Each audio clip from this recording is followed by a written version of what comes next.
Sud Radio, ça roule. Bonsoir tout le monde, ravi de vous retrouver en ce dimanche soir, fin de week-end. Évidemment, ça roule 18h, 19h avec Pierre Chasseret. Bonjour Pierre. Et comment tu vas, Lolo? Elle va bien. Elle va très très bien. Voilà, c'est le printemps. Ça roule. On est bien, ça roule. Et ça roule avec vous. Pourquoi ? Parce que le 0826 300 300 attend vos appels sur les sujets que l'on va vous proposer. Dans quelques minutes, on va étudier d'ailleurs, on va décrire une étude sur les jeunes au volant. Et on a de jolies surprises sur le rapport des jeunes avec leur voiture, avec la sensation, la notion de mobilité. Il y a pas mal de choses oui, sympas. parce qu'on aurait tendance toujours à nous dire que les jeunes ne veulent plus de voiture. Eh bien, Laurence, non, c'est pas vrai. La voiture, c'est toujours l'instrument de liberté par excellence. Il ne faut pas uniquement regarder la population du jeune urbain avec les parents qui habitent à 2 km. Non, c'est pas que ça. Et moi, tu sais pourquoi je voulais une voiture quand j'étais jeune ? C'est parce qu'en fait, j'ai tout de suite compris que quand tu voulais amener une copine en week-end, c'était quand même plus sympa de lui dire voilà, j'ai une voiture, que de lui dire si tu veux, on va faire du stop. C'est pas très pratique. Et puis on va décrire aussi cette étude qui nous met face à cette jeune génération mobile et hyper connectée face aux risques routiers. Et là, il y a pas mal de surprises. Vous le savez, vous avez la parole et en ces temps juste avant la présidentielle, eh bien venez échanger avec Pierre Chasseret qui met dans ces cas-là sa casquette de 40 millions d'automobilistes. Et Pierre qui répond à toutes vos questions, mais surtout qui échange avec vous pour ou contre des sujets de la politique routière. Voilà, c'est le moment. L'ADN, c'est ça. C'est qu'en fait, j'ai la chance de diriger l'association 40 millions d'automobilistes. Et évidemment, on est le référent par excellence des pouvoirs publics et des hommes et femmes politiques que je croise beaucoup. Mais pour ça, et pour être le meilleur porte-parole possible, il faut vous entendre, il faut vous écouter. Et puis, quelquefois, il faut corriger parce que, comme vu que c'est mon métier, il y a 2-3 choses sur lesquelles je peux vous éclairer. Et puis quelquefois, c'est à vous de me corriger parce que peut-être que je suis à côté de la plaque, à côté de ma pompe. Et puis surtout, service. et puis surtout, vous avez peut-être d'autres idées et puis des idées à proposer au président futur ou présidente future. Bien sûr. Moi, je suis tellement français. noyé dans mon quotidien que j'ai plus d'idées. Les idées, c'est vous. Vrai. Voilà. Non, mais j'en ai. Mais c'est bien d'échanger. Mais ça parle pas toujours de voiture. 0826 300 300. Et puis on va vous proposer de nous rejoindre dès maintenant pour le grand sujet de cette fin de journée, pour ou contre, ou tout du moins les radars de feu rouge sont-ils, comment on pourrait dire, efficaces ou pas en termes de sécurité routière? Eh oui, parce que j'ai creusé, j'ai regardé, parce qu'on n'en parle jamais de ces radars, parce qu'on part toujours du principe que s'arrêter au feu, c'est normal. Oui, d'accord, bien sûr que c'est normal. Loin de nous l'idée de dire qu'il faut griller les feux. Arrêtez-vous à tous les feux, y compris quand c'est orange. D'ailleurs, c'est la réglementation. Sauf si, on en parlera, sauf si vous êtes précédé par un véhicule qui ne peut pas s'arrêter. Genre un pompier ou... Non, ou même si tu vois dans ton rétro que l'autre derrière va pas s'arrêter, il vaut mieux passer à l'orange. Plutôt que se prendre un coup dans le... popotin. Ou... dans le pare-choc arrière. Allez, on en parle avec vous. On vous attend tout de suite. Pour ou contre les radars de feu rouge, sont-ils nécessaires? Est-ce qu'ils servent à quelque chose? 0826 300 300. Sud Radio, ça roule. Alors, avant de savoir si effectivement ils sont indispensables, pas indispensables, est-ce qu'ils servent à quelque chose ou pas, ces radars de feu rouge, Pierre, je crois que c'est vraiment utile de remettre un petit peu les choses dans leur contexte. Voilà, les feux rouges, il y a des radars, c'est pas si vieux que ça en fait. Non, c'est pas si vieux de ça. Il faut savoir qu'ils sont arrivés depuis maintenant une grosse dizaine d'années.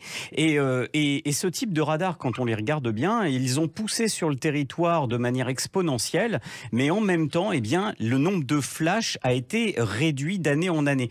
Donc c'était plutôt positif dans un premier temps. On pourrait même se dire, dans ces cas-là, que finalement, avec un nombre de flashs qui décroît, peut-être que c'est positif pour la sécurité. Tiens, l'impression que tu en as, toi, des radars feu rouge, quand tu les vois. Donne-moi ton point de vue. Qu'est-ce que tu en penses? Très honnête, j'en ai jamais vu. Alors qu'on m'a toujours dit, ça se repère. Ah oui, ça se repère. Parce que, alors, comment il est positionné? Il y a un mât positionné à peu près 50 mètres avant le feu, sur la droite de la route systématiquement, qui va filmer la plaque arrière de votre véhicule. Quand vous passez les roues avant et roues arrière au feu rouge, je précise bien, c'est roues avant et arrière. Ce n'est pas roue avant à l'orange et roue arrière au rouge. Là, il ne se déclenche pas. Si vous passez au rouge... Non, mais c'est important. Oui, c'est important, mais on ne va pas jouer à ça. Ça non, va parce calculer le coup. Il y a beaucoup d'automobilistes qui tentent de contester en disant non, il était orange quand je suis passé à l'avant. En disant ça, vous dites tout simplement que vous êtes coupable et responsable. Donc, vous ne pouvez plus contester l'infraction. Vous venez au contraire de signer votre amende par excellence. Donc, en fait, il faut passer les roues avant et arrière au feu rouge. Et là, la caméra va se déclencher, prendre une photo de la plaque arrière de votre véhicule, avec une petite limite à tout cela, comme nous le diraient nos avocats, c'est qu'encore une fois, on ne s'attelle pas à flasher celui qui conduit, mais uniquement, c'est pas celui qui est au volant qui intéresse, c'est la plaque d'immatriculation, parce que c'est ce qui rentre les sous. Oui, mais alors du coup, ça veut dire quoi? Ça veut dire que la personne à laquelle appartient la voiture, détenteur de la carte grise, va recevoir le PV. Exactement. Et là, on est lourd, 4 points, 135 €. Exactement, et ça commence à faire très mal. Tu sais, Laurence, les radars feux rouges, la problématique, c'est quoi? 2009, les radars feux rouges apparaissent en France. 118 radars feux rouges sur le territoire. Et là, aujourd'hui, allez, devine combien? 744 radars feux rouges. On a multiplié le chiffre. Par contre, sur les premières années, on est vite monté. On est passé, alors avec quelques radars, on était à 17 000 flashs annuels. On est monté jusqu'à quasiment 700 000 flashs annuels. Là, on est en 2012. C'est le top du radar feu rouge. 10 ans plus tard? 10 ans plus tard, on est à 353 000. On a divisé par 2 le nombre de flashs. C'est bien. Ça veut dire que les gens ont quand même pris conscience de l'importance de la sécurité de s'arrêter au feu rouge. Oui, mais... Oui, mais. T'aimes bien quand je te dis oui, mais. Ouais. Eh ben, je vais te dire oui, mais. Tu sais pourquoi? Parce que la difficulté de ces radars feux rouges, tu sais comment les reconnaître si tu vois pas le dispositif? Tu regardes par terre. Systématiquement, avant les radars feux rouges, on observe des grosses traces de freinage. C'est-à-dire que tu as des véhicules qui pilent parce que ça fait peur. Ce radar feux rouge, il fait tellement peur que dans certains pays, on les a interdits. Alors je t'emmène, je sais que tu es une grande américaine par excellence. Dans mes rêves. Est-ce que tu viens avec moi en Californie? Ah oui, ça par contre, oui, je veux bien. Bon, alors on va aller en Californie. La Californie a interdit les radars feux rouges parce qu'ils ont lancé une étude, après avoir constaté ça, des grosses traces de frein devant les radars feux rouges. Ils ont constaté une augmentation en moyenne de 40% du nombre d'accidents. Au niveau du feu. Avec même des pics à 52% d'augmentation du nombre d'accidents. Mais Pierre Chasseret, 40 millions d'automobilistes et Sud Radio dans sa roule, je sens que ceux qui sont en train de nous écouter au volant sont pour certains en train de hurler en disant il est où le problème? Un feu rouge, on doit s'arrêter. Mais moi je pense pareil. Je pense que celui qui grille volontairement un feu, il faut qu'il rencontre les forces de l'ordre et qu'on lui prenne ses 135 € et ses 4 points. Parce que forcément, s'il y a un sujet qu'on ne peut pas contester, c'est l'arrêt au feu tricolore. Évidemment, le problème, c'est qu'il génère tellement de peur que tu sais, tu as toujours un aspect bénéfice-risque.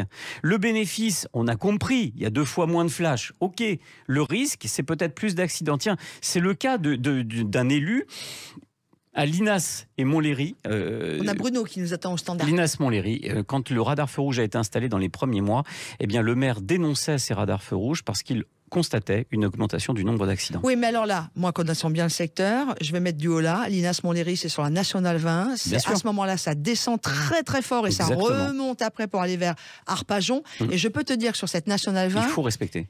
Et oui, parce que c'était quand même une espèce d'autoroute de la mort. Enfin, c'était pas une autoroute, hein, mais c'était un circuit de vitesse. Mais c'est une évidence. Et il a fallu faire des choses comme ça. Mais la question que je pose ce soir à tous ceux qui nous écoutent, c'est est-ce que pour vous, le radar feu rouge a un rapport bénéfice-risque en faveur de ce radar, ou est-ce que le risque d'accident, parce qu'il génère du stress, est plus fort que le bénéfice? Allez, Bruno est avec nous. Il est patiente joliment au standard de Sud Radio 0826 300 300. Salut Bruno. Oui, bonsoir à tous les deux. Bonsoir. Alors vous habitez où déjà? À Béziers. À Béziers. Que pensez-vous alors? Les radars feux rouges, utiles, pas utiles? Moi, je suis plutôt pour les radars feux rouges. Je suis d'une manière générale contre les radars sur les routes et les autoroutes, parce que j'estime que rouler avec une voiture moderne, avec pas ou peu de circulation sur l'autoroute, par exemple, à 150, je pense qu'on n'est pas dangereux. S'il n'y a pas de problème, non. S'il y en a un, la distance de freinage sera plus longue. Vous en avez conscience. Oui, mais j'ai précisé avec pas ou peu de circulation. Ouais, voilà, c'est ça. Ouais. Parce que sur l'autoroute, il y a quand même un facteur, c'est la réaction. Il y a quand même une réaction qui est un peu plus importante sur l'autoroute qu'en ville. On a peu de chance sur l'autoroute d'avoir une mamie qui traverse avec son cabas ou une maman avec sa poussette, vous voyez. Donc, s'il n'y a pas ou peu de circulation, rouler avec une voiture correcte à 150 km/h, je pense qu'on n'est pas dangereux. En revanche, la capacité de réaction en centre-ville, elle est nulle, ou quasiment nulle. Là, par contre, ça se croise dans tous les sens, même les piétons, ça aussi, ce serait peut-être un sujet, brûlent aussi le feu rouge bien souvent, hein, ils se croient tout permis et ils traversent alors que c'est rouge pour eux et vert pour les voitures, mais voilà. Mais raison de plus, justement, pour faire plus attention, parce qu'effectivement, je trouve qu'en centre-ville, c'est beaucoup plus dangereux de brûler un feu quand le feu passe rouge pour une voiture. Il y a les piétons et les voitures dans l'autre sens qui ont déjà anticipé le vert pour eux. Vous voyez, donc voilà, moi je suis plutôt favorable à ce sens pour les radars au feu rouge en ville. Ben voilà, Bruno, en tout cas, on vous a bien écouté. Et puis vous, est-ce que comme Bruno, vous êtes plutôt pour les radars en ville? On va en reparler, hein, tout ça, dans quelques instants. Vous nous appelez au 0826 300. Est-ce que vous êtes contre? Oui, mon Pierre, mais en 20 secondes, hein, mon loup. Mais en quelques secondes, je viens de faire une petite division pour savoir au niveau des radars feu rouge s'il y avait encore des gens qui y passaient, pour voir s'il est vraiment dissuasif. En moyenne, en France, un radar feu rouge constate 470 passages au rouge par an, c'est-à-dire plus d'une fois par jour. Alors je ne sais pas s'il est véritablement si efficace que ça, parce que malheureusement on passe quand même. Oui, mais enfin, tu n'as pas non plus des radars feux rouges sur tous les feux rouges de France. Et là, ton chiffre, c'est sur tous les feux rouges de France. Non, c'est le nombre de flashs constatés sur les radars feux rouges.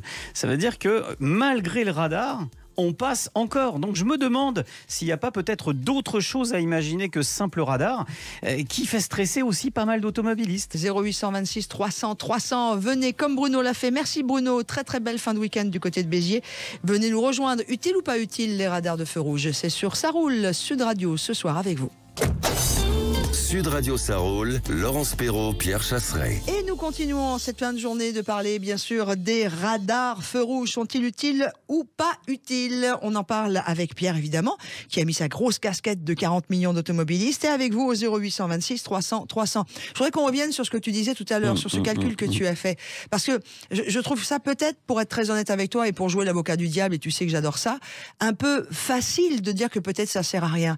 Moi j'avoue, moi-même, avoir eu des moments un peu des fois un peu trop light au niveau de la sécurité routière, depuis que je sais que les radars feux rouges existent, je ne passe même plus un feu orange. Ouais, sauf que quand je regarde et que je constate un petit peu le nombre de flashs, je vois que ça baisse plus ces dernières années, ça baisse plus du tout. On constate approximativement toujours le même nombre de flashs sur les radars feux rouges. Donc je me dis mince, ça veut dire qu'on passe encore, et c'est un constat d'échec. C'est un constat d'échec quand je vois que... Ça peut être dû simplement à ces gens qui, quoi que tu fasses en termes de législation et de punition, ne feront rien. Alors, tu as raison. Tu vois, ça peut être dû à une partie de la population, mais pas à l'ensemble. Mais moi, il y a juste une chose qui m'embête là-dedans.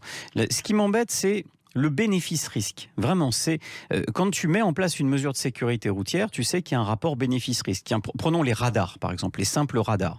Le bénéfice, on le connaît. On sait que ça va limiter certains excès de vitesse, évidemment. Et le risque, c'est de se mettre à flasher 75%, 80% des Français. Donc le risque est supérieur au bénéfice, dont il faut revoir légèrement ce système de la radarothérapie à la française. Le problème de ce radar feu rouge, c'est que d'autres pays, et pas des moindres, les États-Unis, ont supprimé les radars feux rouges parce qu'ils ont jugé que le risque qui était généré par ce radar feu rouge qui crée des accidents dus à des freinages intempestifs était supérieur au risque de s'il n'y en avait pas. C'est ça la vraie question. C'est pas de savoir si le fait de passer au rouge est dangereux ou pas. On sait tous qu'il ne faut pas le faire. Moi, je suis favorable à ce qu'il y ait les forces de l'ordre qui, de temps à autre, se mettent à des intersections pour prendre ceux qui grillent les feux. C'est une évidence. Mais le principe même du radar est stressant. C'est ça qui peut être générateur d'accidents. Jean-Pierre est avec nous au standard de Sud Radio 0826 300 300. Salut Jean-Pierre. Bonjour Manolo et bonjour Pierre. Salut. J'ai entendu ce matin que Pierre il n'a pas sa vignette critère, c'est pas sérieux? Je suis passé à quoi moi? Tu n'avais pas ta vignette critère, mais c'est normal parce que Pierre n'habite pas en Île-de-France ou dans une zone qui est touchée pour l'instant. Voilà. Quelqu'un qui me suit sur tous les postes de radio et de télévision. Alors Jean-Pierre, vous, les radars feux rouges, utiles ou pas utiles selon vous?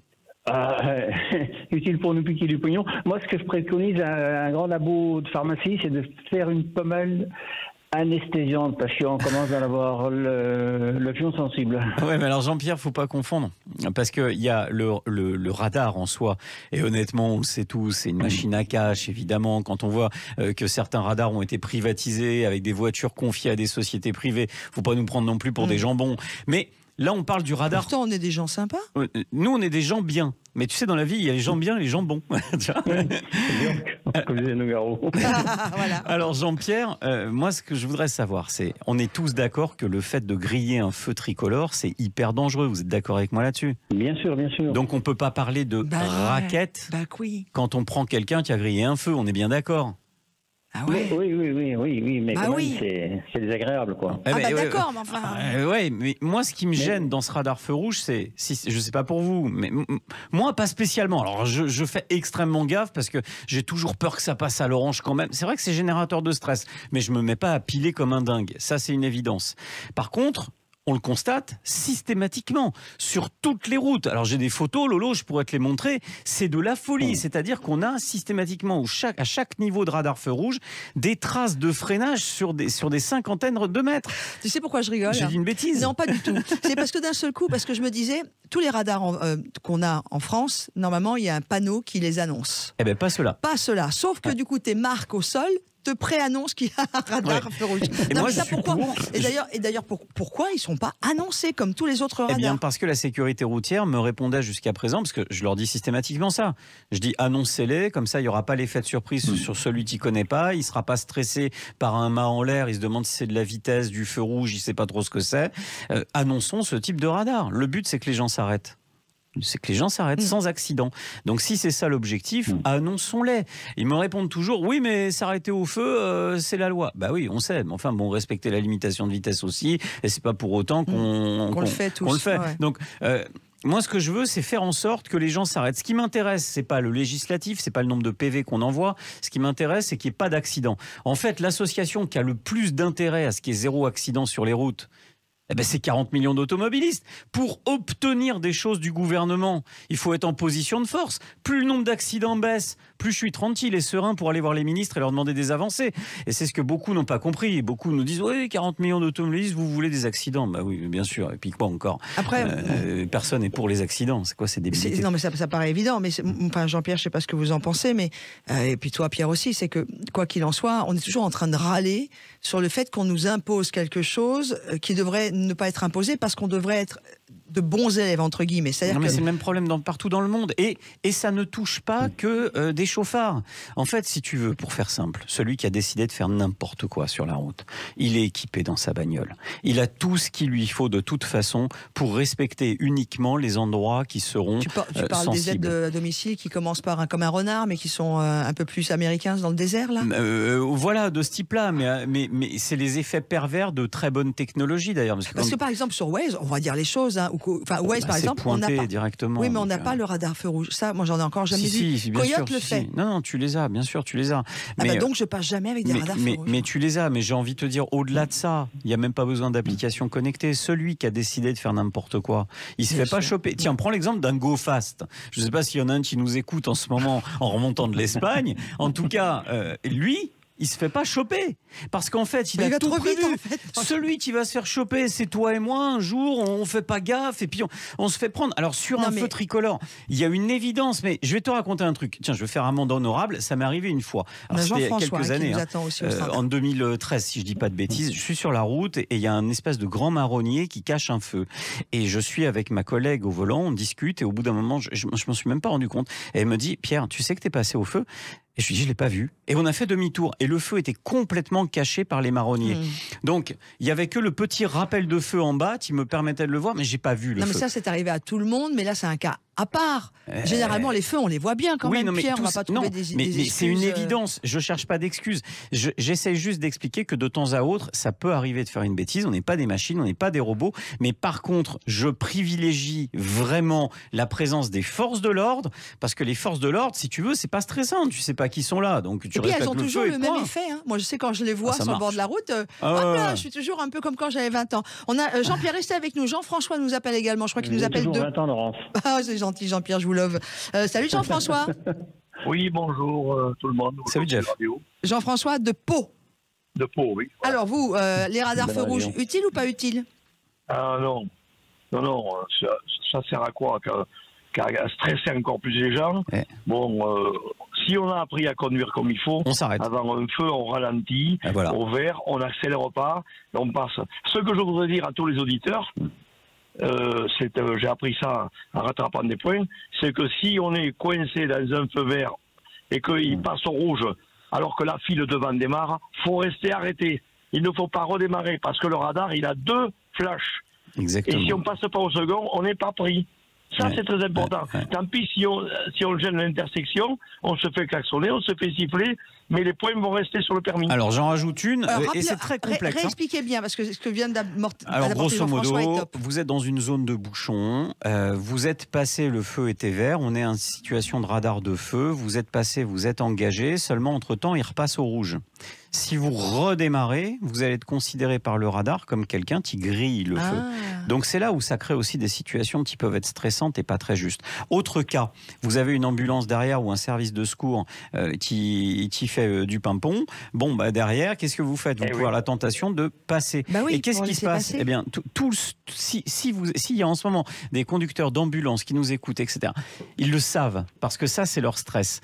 Lorsqu'il y a un radar de feu, ils savent très bien qu'ils vont pas pouvoir passer parce que personne n'ose s'engager et que la contestation est tellement complexe parce qu'il faut pouvoir prouver qu'au même moment une voiture engagée était une ambulance avec le gyro qui était allumé. Bref, c'est extrêmement complexe. Et je pense que finalement Jeff nous a tout dit. Le feu rouge, tout le monde sait qu'il faut s'arrêter et qu'on peut créer un accident mortel, même pour nous, si on est percuté. Il n'y a pas un seul, pardonnez-moi l'expression, mais il n'y a pas un seul couillon qui dit « moi je m'amuse à griller les feux parce que je trouve ça sympa ». Ça n'existe pas. Donc, la seule question qui se pose, c'est est-ce qu'on a besoin de ce type de radars qui sont, pour une partie des Français, stressants au volant. Stressants. Voilà. En tout cas, merci Jean-François d'avoir apporté cette... info supplémentaire. Jean-Pierre, vous êtes d'où? Non, Jean-François est de Pau et Jean-Pierre de Montpellier. Jean-Pierre de Montpellier, d'accord. Okay. Voilà. Toujours de Montpellier, et je vous attends pour faire un graillou au Grand Buffet, toute l'équipe. Oui, c'est vrai. Tu peux me le dire 2 fois. À Narbonne, le Grand Buffet. Alors moi, je vous donne déjà mes dates. Ça va être en avril, de mémoire. Si je dis pas de bêtises, la 2e semaine de vacances scolaires de la zone B, je serai parti. Et ensuite, pour cet été, on va se voir tout l'été. Bon, mais on ira aussi chez l'ami Goujon, parce qu'il y a Narbonne, mais il y a aussi... Je peux en rajouter, moi? Ouais. Et Sud Radio, il faut qu'ils viennent au Grand Prix de Pau. Et on a un circuit sympa. On adorerait. Avec des pilotes qui méritent d'être connus. Mais carrément, mais tellement d'accord avec vous. Et c'est très joli le boulevard des Pyrénées à Pau et le circuit automobile. Mais la ville est sublime. Puis un petit message comme ça en passant, un gros coucou au circuit d'Albi qui connaît des grosses difficultés en ce moment. Vraiment, c'est le moins qu'on puisse dire. Bon. Voilà, allez, une petite pensée. On va y aller. En tout cas, merci de ces superbes invitations du côté de Montpellier ou du côté de Pau.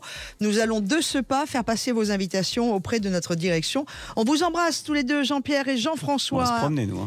Oh, j'adore. Ouais, mais c'est ça la vie. C'est rencontrer, se promener, déguster, apprécier. Tiens, d'ailleurs, on va peut-être un peu mieux apprécier la façon dont les jeunes se trouvent au volant. C'est une génération mobile plutôt hyper connectée, vous le savez. Face aux risques routiers d'aujourd'hui, on en parle en détail suite à une étude menée par la Fondation Vinci. Sud Radio Sarol, Laurence Perrault, Pierre Chasseret. Et nous sommes ensemble, évidemment, vous le savez, jusqu'à 19h. Vous avez pour vous l'occasion, bien sûr, de pouvoir échanger avec Pierre avant la fin de notre émission. Et puis voir avec lui, pourquoi pas, d'ailleurs, si vous pouvez demain rencontrer le futur président ou future présidente de la République. Qu'aimeriez-vous lui dire en termes de politique routière, de choses à changer sur nos routes de France? Tout de suite, on va parler des jeunes au volant. Alors, vous êtes jeune, vous avez peut-être entre 18, 24, 30 ans maximum. Appelez-nous au 0826 300 300. Comment considérez-vous la voiture? Comment considérez-vous le volant? Vous qui êtes hyper connecté, comment êtes-vous face aux risques routiers?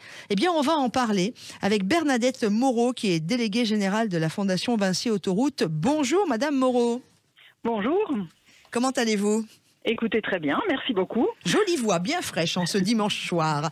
Alors, Bernadette, vous avez fait une super étude. Moi, je suis restée, j'ai pris le temps de la regarder, de l'écouter sur ces jeunes, et puis tout le moins de regarder ce que vous faisiez, parce que c'est vrai que la génération d'aujourd'hui, Pierre, n'est plus la même que nous quand nous avions leur âge. Comment les jeunes se situent au niveau de leur rapport au volant? En fait, c'est une étude qui a été financée par la Fondation Vinci Autoroute, mais réalisée sous la direction de David Le Breton, qui est un professeur de sociologie à l'Université de Strasbourg. Et cette étude, elle avait pour objet de dresser le portrait, justement, de cette génération de 18 à 25 ans qui prend le volant. Et ce qu'on qu'on constate, c'est que c'est une génération hyper connectée, comme vous venez de le dire, soucieuse de son autonomie et de la maîtrise de son temps. La part du temps a beaucoup d'importance, la gestion du temps. Et ça l'amène, cette génération, à un certain nombre de contraintes qu'elle va chercher sans cesse à faire le compromis entre ces injonctions de la vie sociale, de la vie hyper connectée, avec la conduite sûre. Ouais, smartphone au volant. C'est souvent au détriment de la conduite sûre. C'est-à-dire que pour les générations, j'ai envie de dire même un peu plus anciennes que moi j'ai 42 ans, j'ai connu quand même l'éclosion du smartphone depuis que je suis jeune au volant. Donc c'est plutôt pour la génération d'avant moi encore. Il n'y avait pas ces smartphones. Aujourd'hui, un jeune, c'est avant tout un smartphone. On est d'accord? Alors tout à fait, c'est-à-dire qu'en fait le smartphone fait vraiment partie de lui-même. C'est le prolongement du bras.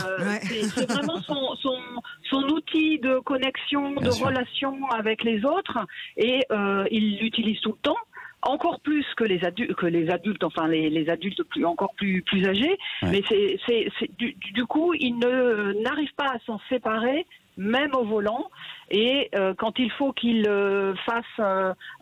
prennent une décision entre aller regarder des notifications, répondre au téléphone, répondre à un SMS, plutôt que regarder la route, il va privilégier la route. Alors j'avais appris un truc assez énorme à l'époque avec deux jeunes qui montaient des petites cabines pour dormir dans les stations d'autoroute. Ils avaient ce projet-là pour lutter contre la somnolence au volant.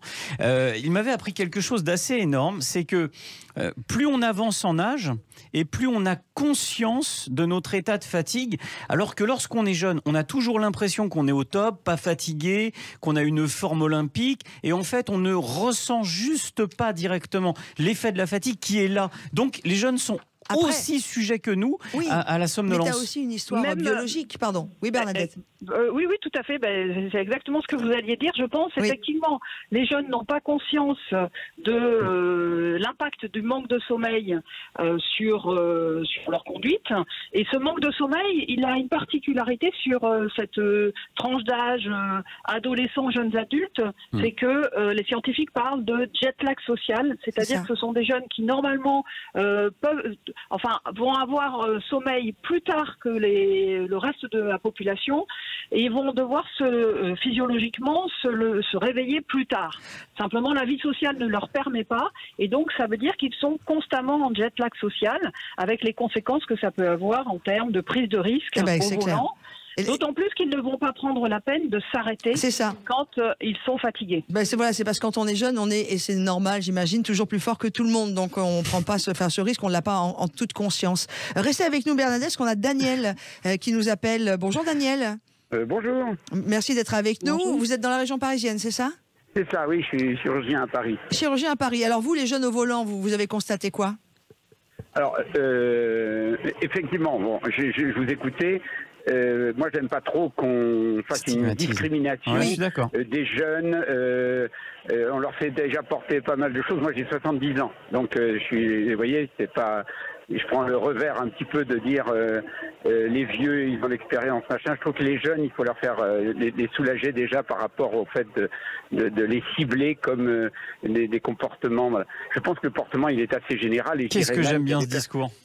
Il y a des personnes âgées qui ont des comportements largement aussi dangereux. Mais là, en l'occurrence, Daniel, excusez-moi de vous couper la parole, c'est juste que l'étude est super intéressante. Alors, elle ne stigmatise pas le côté dangereux des jeunes. C'est que chacun a ses particularités. Vous allez voir, il y a plein de choses qui ont été étudiées, comme le fait que pour eux, la voiture, encore aujourd'hui, malgré le fait qu'on nous dise que la voiture, il faut arrêter, pour les jeunes, ça reste un outil de liberté. Vous voyez, on n'est pas que sur la stigmatisation. Daniel, ce que vous voulez dire, en fait... C'est une petite remarque. D'accord.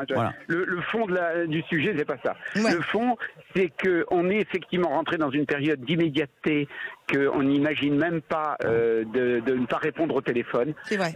Il y a le cordon ombilical, on l'a coupé à la naissance, mais on en a recréé un autre numérique qui est catastrophique. C'est-à-dire que moi hier, par expérience, ça m'est arrivé, j'avais une panne de batterie, j'avais pas le moyen de recharger, et ça a duré 1 heure.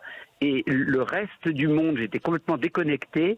Et bien, la famille, les amis, soit s'inquiètent, il y a un esprit de suspicion. Ça veut dire on est dans un système, et ça, c'est un problème d'éducation. Il faut tout reprendre, et les jeunes, il faut les désensibiliser par rapport à ça. Mais comme tout le monde. Voilà. Pareil, moi, quand j'ai pas mon smartphone, quand il se déconnecte, je sais pas pour toi, Laurence, je suis pas bien. Moi, au volant, j'ai fait quelque chose maintenant, c'est que je le mets sur mon téléphone, j'ai la possibilité d'envoyer un message aux gens qui m'appellent en disant, voilà, je suis actuellement au volant, patati patata. Volant, et rappelez-moi ultérieurement. Ça, c'est je le fais assez souvent. Démarche, il faudrait que ça soit pratiquement qu'on le fasse tous, parce que le fait d'utiliser l'écran pour continuer.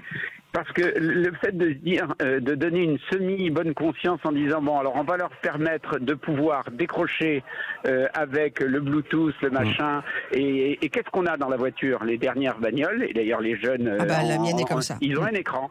Ils ont un écran. Oui, c'est ça. Mais ils ont un écran à la télé, bon, on n'en parle pas. Ils ont l'écran vidéo, ils ont l'écran téléphone, et maintenant ils ont l'écran dans la voiture. Mais je suis d'accord. En réalité. Voilà. Daniel. Alors, Bernadette. Si je peux me permettre, c'est passionnant. Cet auditeur a parlé effectivement de sensibilisation et d'éducation des jeunes. Et vraiment, l'idée, c'est absolument pas d'être discriminant, pas du tout. Mais c'est aussi d'apporter des informations à cette population-là pour qu'ils soient plus protégés, parce que c'est une population aussi qui est très très victime d'accidents de la route, celle qui est la plus ciblée. Et donc, la Fondation Vinci Autoroute a décidé de lancer parallèlement à la sortie de cette étude, en s'appuyant sur les résultats de cette étude, une campagne digitale de sensibilisation pour inciter les jeunes à résister, exactement ce que vient de dire l'auditeur, à résister à cet appel des notifications lorsqu'ils sont au volant. C'est une campagne qui s'appelle La Notif, avec des hashtags « Je te laisse en vue, tu me laisses en vie » et qui illustre tout à fait cette difficulté qu'a un jeune à résister à l'appel de ces notifications alors qu'il est au volant. Et on a fait cette campagne aussi de façon à ce que ce soit des jeunes qui parlent aux jeunes, donc absolument pas moralisatrice, sur un ton humoristique. Et j'invite bien sûr tous les auditeurs à aller regarder cette campagne. Je vais juste dire que ça s'appelle comment? La Notif, N-O-T-I-F.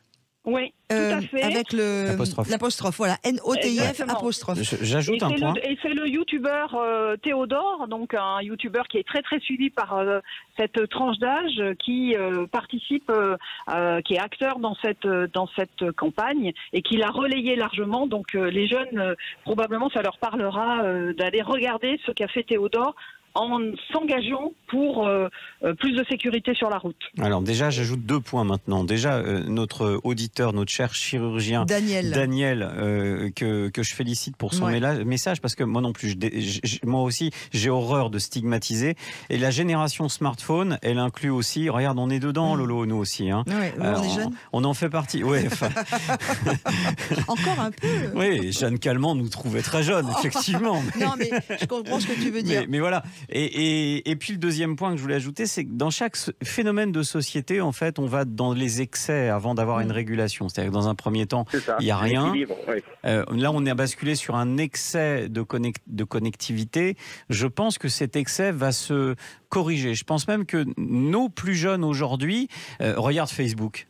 Tu vois, Facebook, comment c'est en train de décliner chez les plus jeunes. Je crois qu'au bout d'un moment, on va revenir à quelque chose d'assez modéré qui va se moduler. Ouais, Daniel, moi je sens les choses un petit peu comme ça. Parce que j'ai pas l'impression, je regarde mes enfants, vous voyez, mes enfants, ils ont 13 ans, 11 ans.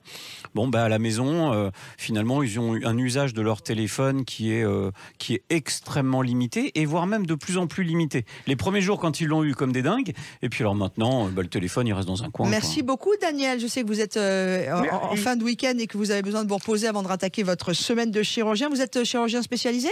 Oui, en cancérologie. Oui.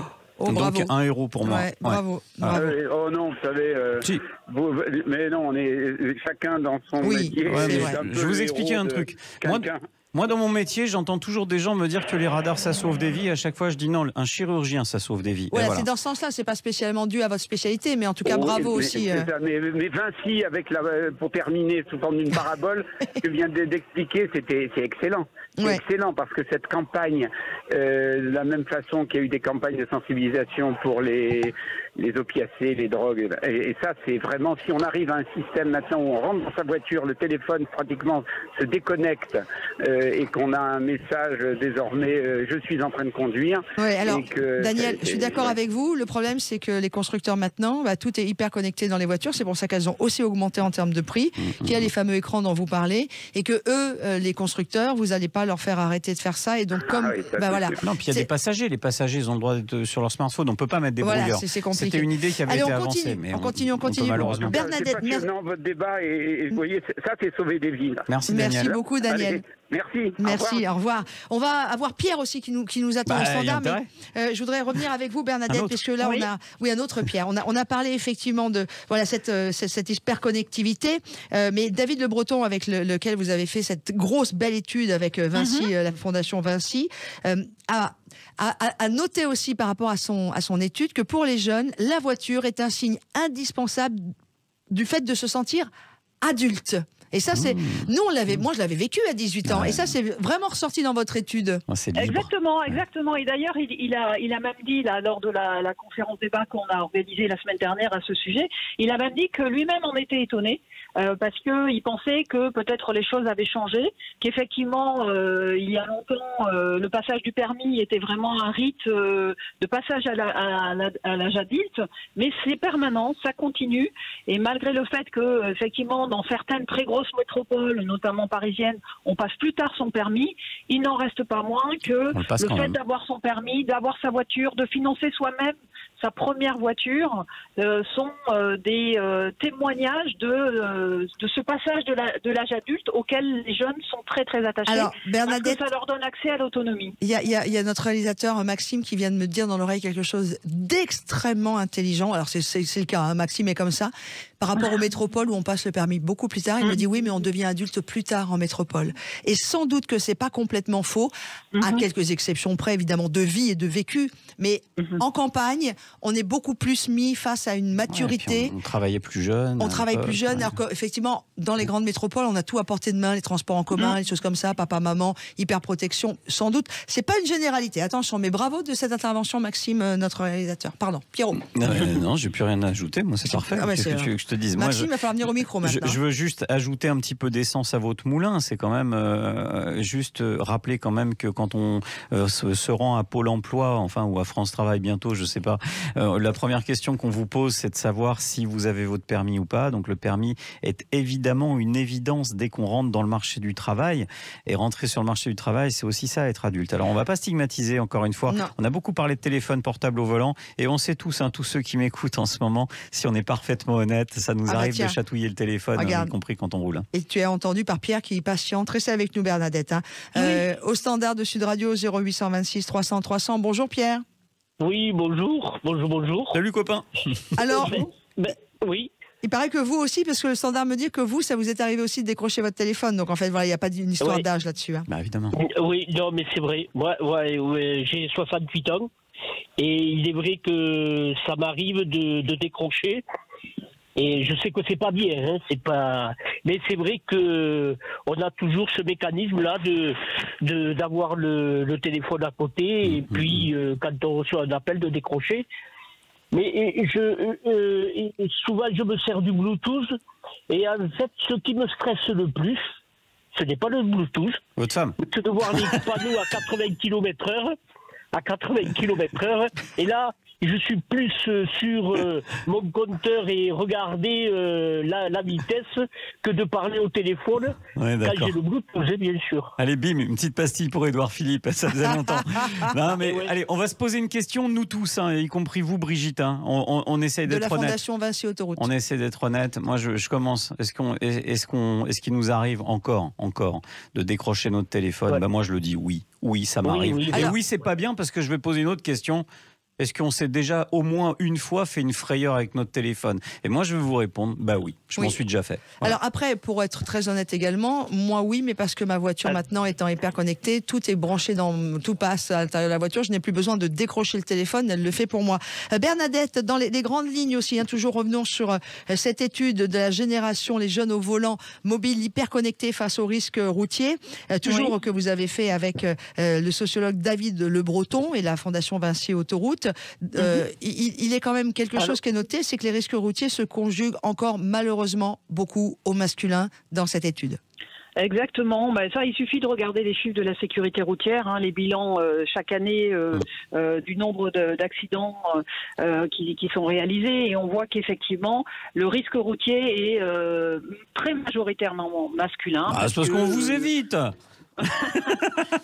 Non, mais c'est vrai. Mais toute catégorie d'âge, toute catégorie d'âge confondue. Tout à fait, toute catégorie d'âge, parce que l'usage de la voiture a été pendant très longtemps exclusivement masculin. C'est de moins en moins vrai, mais ça reste quand même une façon pour les hommes peut-être de montrer leur capacité à maîtriser la vitesse, à maîtriser. Voilà. L'alcool au volant, c'est 100% homme quasiment. C'est un truc de dingue. Alors ça, je modérerai un peu votre propos, parce que vous savez qu'on fait chaque année un baromètre de la conduite responsable avec la Fondation Vinci Autoroute. Oui, ça monte aussi chez les femmes, je suis d'accord. Et on voit que les jeunes femmes, c'est pas forcément une bonne chose, mais c'est même pas du tout une bonne chose, mais les jeunes femmes ont tendance à rattraper un peu les jeunes hommes en termes de consommation d'alcool et de prise et ensuite de conduite avec ce sont les jeunes femmes. Bu de l'alcool. Les femmes au-delà de 40 ans, non. Disons que, si vous voulez, c'est peut-être parce que c'est moins dans leurs habitudes, mais on sait aussi qu'en dehors même... Sauf en cas de chagrin d'amour, on peut prendre le volant bourré. Non, surtout pas. Sur le parking. Les jeunes femmes ont tendance à consommer plus d'alcool, et ça se retrouve aussi lorsqu'elles sont au volant.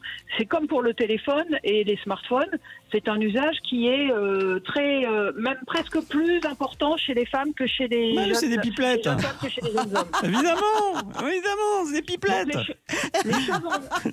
La femme est pipelette. Bon, évidemment, le mot de la fin, je le dis quand même, parce que dans ce monde, il faut toujours préciser, je fais de l'humour. Oui. On est bien d'accord. Mais oui, voilà. Pierre, on vous connaît. Le mot de la fin, Bernadette Moreau, pour conclure notre sujet. On va rappeler que l'on peut trouver sur les réseaux sociaux, c'est sorti depuis maintenant mercredi, il y a quelques jours, la notif, N-O-T-I-F apostrophe, et c'est très bien fait. C'est en 52 secondes avec le youtubeur Théodore et le comédien Swan Pag qu'on voit entre autres dans la série Scam.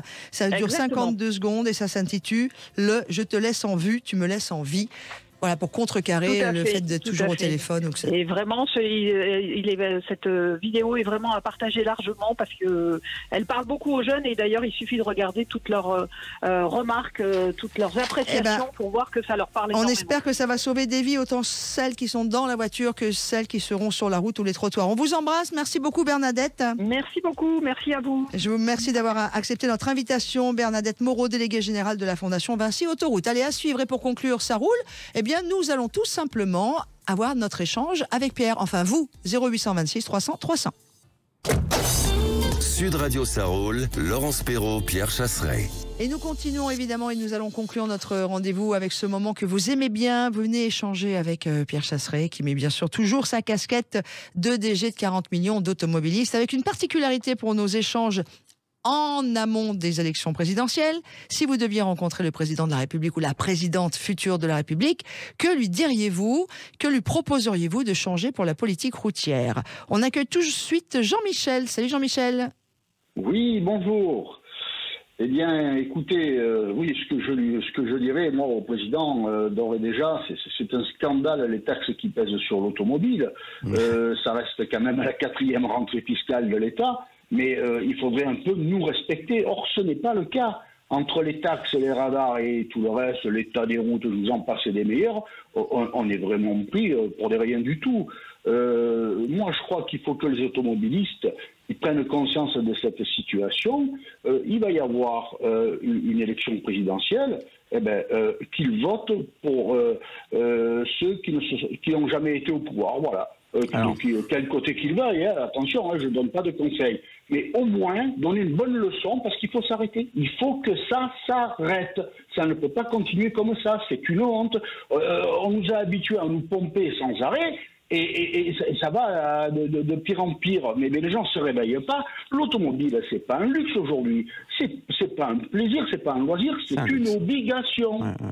Ouais, Jean-Michel, je suis totalement d'accord avec vous. Alors, je révèle une petite étude. Hein. On a un Français sur deux qui va prendre en considération de manière très forte les mesures proposées par les candidats en faveur ou contre les automobilistes dans son choix électoral.